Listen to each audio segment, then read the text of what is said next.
তিথি অনুযায়ী ইংরেজির চলতি মাসের 2রা এবং 3রা সেপ্টেম্বর ছিল ভাদ্র মাসের কৌশিকী অমাবস্যা।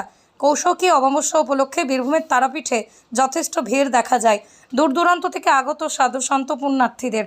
আর এই ভিড় সামাল দিতে কোনো রকম অপ্রীতিকর ঘটনা যাতে না ঘটে তার জন্যই সর্বদা তৎপর ছিল বীরভূম জেলা পুলিশ প্রশাসন।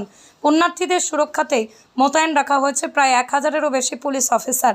কিন্তু তারাপীঠে আমরা এক পুলিশ কর্মীর আলাদা চিত্র দেখলাম। তিনি কর্তব্যরত অবস্থায় মদ্যপ হয়ে বাজনার তালে কোমর দুলছেন।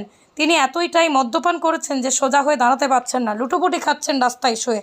আর এই পুলিশ কর্মীর ভিডিও যথারীতি ভাইরাল হয়ে শোরগোল ফেলে দিয়েছে সোশ্যাল মিডিয়ায়, যার ফলে বীরভূম পুলিশ প্রশাসনের ভূমিকা নিয়ে প্রশ্ন তুলছেন সাধারণ মানুষ। ডিউটি অফিসার মদ্যপ অবস্থায় কি করছেন এখানে? ও মদ্যপ অবস্থা অন ডিউটি অফিসার কি করছেন আপনি? আপনি এখানে অন ডিউটি অফিসার মদ্যপ অবস্থা কি করছেন? তারাপীঠ রামপুরহাটে অন ডিউটি অফিসার